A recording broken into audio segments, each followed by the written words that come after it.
Since the beginning of this year, an estimated 32,000 people have arrived on Europe's southern shores. Many more have failed to make it that far. 350 people died when their boat sank trying to reach the Italian island of Lampedusa. That's just one case of many. Since that disaster, there's been an increase in air and sea patrols. But what's the answer in the long term? To discuss that question, I'm joined now by UKIP MEP Roger Helmer and the Greens immigration spokesman Jean Lambert. And I'll start with you, Jean, if I may. The scale of the problem, just give us an idea of how big an issue this is. For example, the number of people that the Italian and Maltese and so forth authorities are having to pick up every day, every week. Well, it varies. It's seasonal. It also varies with the international situation. I mean, you obviously saw a lot more people coming during the conflict in Libya, just as you're now seeing more coming because of the situation in Syria. And people, will be looking for a way to somewhere that they consider to be safer than where they currently are. So at times you can be looking at sort of maybe 1,000 or so a day arriving in Malta, Lampedusa, maybe even slightly more. And this is something which, is not new. I mean, I visited Lampedusa, it must be about 7 or 8 years ago. And we still haven't really found a way of actually dealing with the people when they arrive. It's not a new problem, Roger Helmer, but it is a problem nonetheless. What's going wrong in your view? Well, it's been highlighted, of course, by this recent tragedy in Lampedusa, and I think we must separate two things. The first thing is the humanitarian issue. If somebody is drowning, you go and get them out if you possibly can. It would be appalling to do otherwise. But what you cannot then say is because we have dragged this person out of the sea, they now have an inalienable right to come to Europe and be resettled somewhere or other. And the danger is we're creating perverse incentives here, because if it becomes clear that there are more and more boats out there from Europe rescuing people in these rickety North African boats and bringing them ashore in Europe, what is going to happen? You're going to get more and more and more refugees coming. So we must have a policy, yes, humanitarian, don't let people drown, but we must turn them around and send them back. That is absolutely fundamental. Jean Lambert, turn around and send them back. Well, again, there are a number of different things going on here. If these are people who are actually claiming asylum, they have a right to claim asylum under international law, under law which the UK has signed up to. All of the European Union countries are. A number of the countries in North Africa aren't. So, they have a right to claim. They have a right to have their claims examined on an individual basis. That, again, is EU law. It's also UK national law. Then there's the issue about people who have not come to claim asylum, but who have actually come to work. And again, the law is clear. Those are people that you have to look at returning to their country of origin, providing you are not putting them in danger by doing so.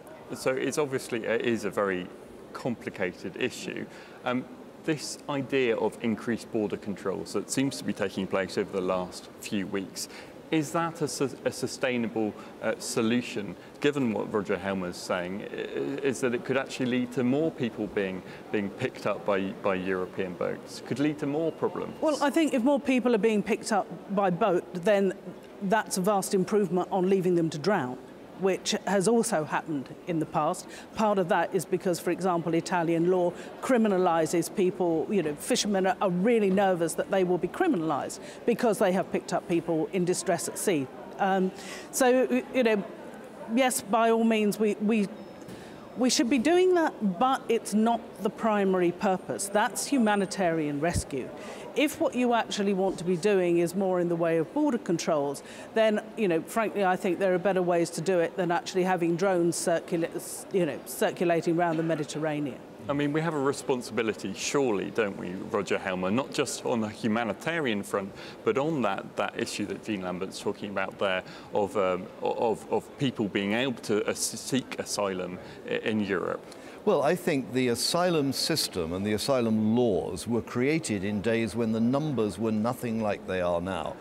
Jean has already explained that if you claim asylum, you have certain rights. If you're looking for employment, you can be sent back. So what's going to happen? Everybody knows that. They're all going to claim asylum. They're all going to absorb months and perhaps years of claims and appeals and enormous expense, and eventually somebody will have an amnesty and they'll all be allowed to stay.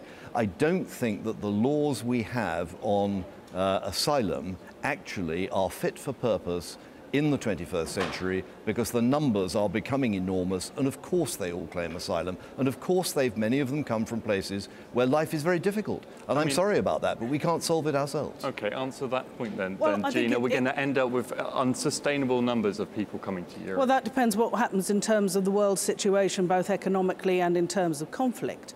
And of course in terms of changing environmental situations, which also lead into those two things.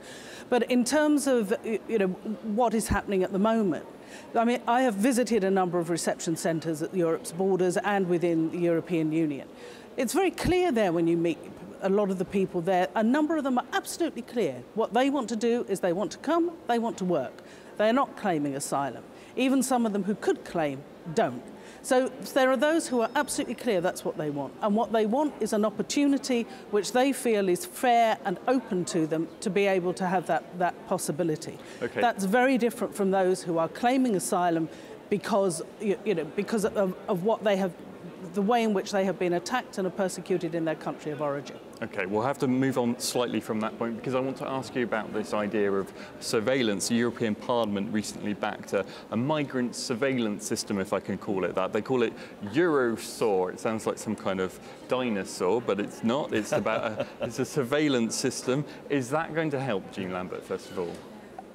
There may be some aspects of it which will help. And I mean, this thing has been in process. It's not recent. It's not a response to Lampedusa. This has, again, been in process since 2008. And the idea of it is to link up a lot of the surveillance systems that there already are at member states' borders, exchange of information, to also have a much better patrol mechanism within the Mediterranean. I think a lot of that is very positive. But, it's being marketed a bit under the aspect of, well, we're trying to solve crime. Most of it is actually about migration, which is not the same thing.